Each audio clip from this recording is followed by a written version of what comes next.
Planning for phase 3, or what you know as retirement, is far more than just about the money. So by phase 3, I mean, look, phase 1, you were a kid. Phase 2, in your life, you were working. And phase 3, you're going to move on to what has a heart and meaning for you, whether you're working for a paycheck or not. And when you are planning for this phase of your life, it is far more than just the money. Yes, if you do a Google search, how do I plan for retirement? All that's going to come up is the finance stuff. I get it. And that's what I do for a living. Don't get me wrong. It's an important piece of this. But I would actually argue that it is not the most essential piece of this. There's more to planning for not working than just the numbers. And here's what I mean by that. So I often have people that come into my office. I think I've told this story before. They're in their 50s.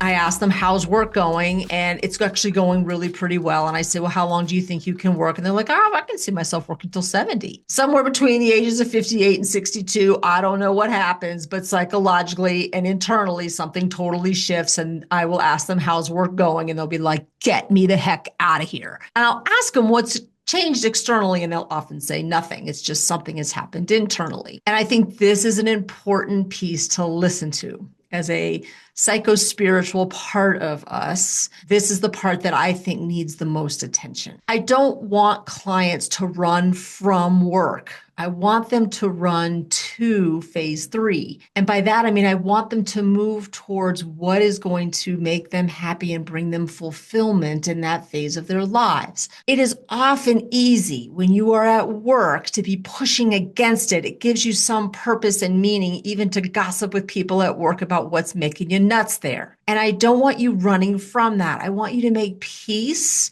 with the work that you've done, feel proud of what you have provided there, and leave complete about your work and your involvement, so that that phase of your life is now wrapped up in a bow, to say it one way, that you feel good about, so that as you move into this next phase, you are approaching it with excitement and fulfillment about what is going to come next. I'll say it another way. I don't want you to go on a permanent vacation. For my high net worth folks, for my folks who are high income earners and high achievers, the idea that they are just going to go on vacation for the rest of their lives is unreasonable. Like this idea that you're going to sit on a beach in Adirondack chairs and clink wine glasses with people is not a vision for the last 30, 40, 50 years of your life. It's just not going to work. And what I'll also tell you is that most of my clients, the idea that they're going to get up and go play golf every day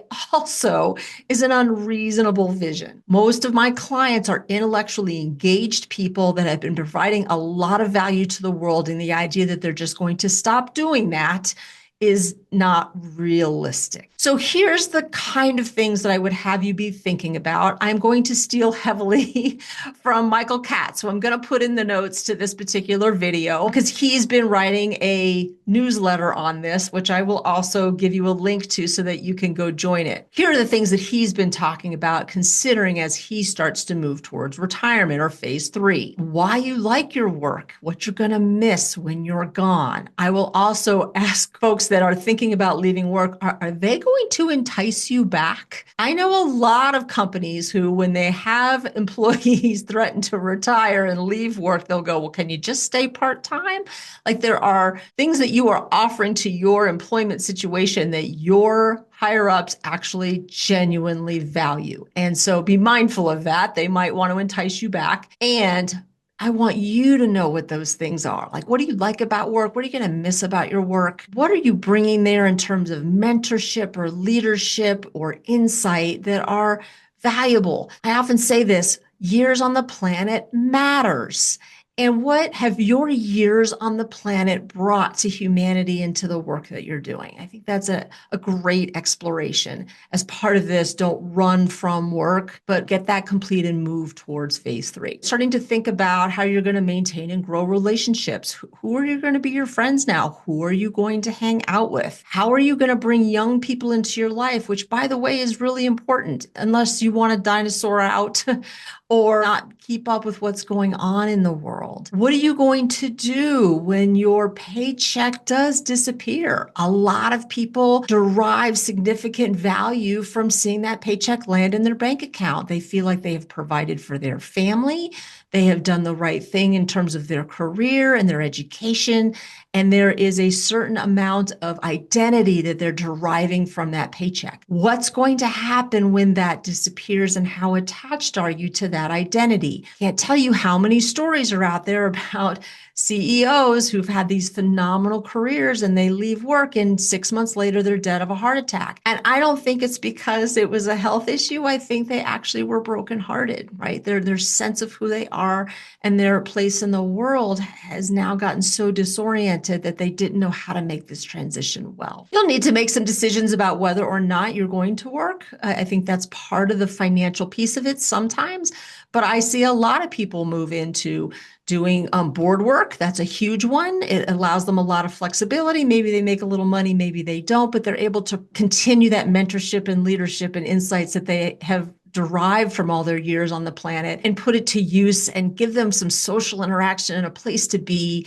There's lots of things that you can do when you're not working for a paycheck to give back to the community. You also need to think a lot about how this is going to impact the people that you are living with. And when I'm thinking about this, it's really your spouse. If that person has been home all day without you around, and now all of a sudden you're going to be around all the time, there's going to be some negotiating about the use of the house and what your lives are going to look like. I find it incredibly important to practice this on the weekends or for a week so that you have a sense of what this is going to look and feel like. It's not just your life that might be changing, but those of the lives around you. And you also need to be thinking a little bit about what you want to be doing with the rest of your life. You know, most of my clients are leaving work in their mid-60s, and usually I don't kill people off in my office until they're 95. That's 30 years of time. So how are you going to spend it? What are you going to do? I usually tell people it takes 2 years to figure out how they're going to spend their time and how they're going to spend their money in phase 3. So here's some other questions that you can ponder. How much of who we were do we leave behind when we move into phase 3? You know, what do we keep? What do we leave behind? Who do we become once we're no longer defined by our professional roles? Is this a new chapter or is it a complete rewrite? What are you going to say when somebody asks you what you do with your days or what you do for a living? Are you just going to say, I'm retired? Is that going to be a sufficient response for you? And maybe the biggest question of all, big existential question, and again, I'm stealing from Michael Katz, is how much does who we were even matter anymore, right? We have a whole new opportunity to really look into who we are, what's our place on the planet, what are we providing, and how do we want that to be expressed in this new chapter of our lives. And I think this, again, I will say this is extremely important for my folks who are high income earners and high achievers, because they've had usually very rich, successful careers. They've done well on the planet. They've made a lot of money in that way, but now they have the opportunity to explore another part of them that perhaps has been underdeveloped or under-examined for their lives. And this, I think, is the beauty of moving into phase 3. I'll get the numbers done for you. We can figure all that out, but go do the juicy, warm, fun stuff that really is going to provide heart and meaning for you as you move into this new phase of your life. I'm Jessica Lanning. Lanning Does Planning.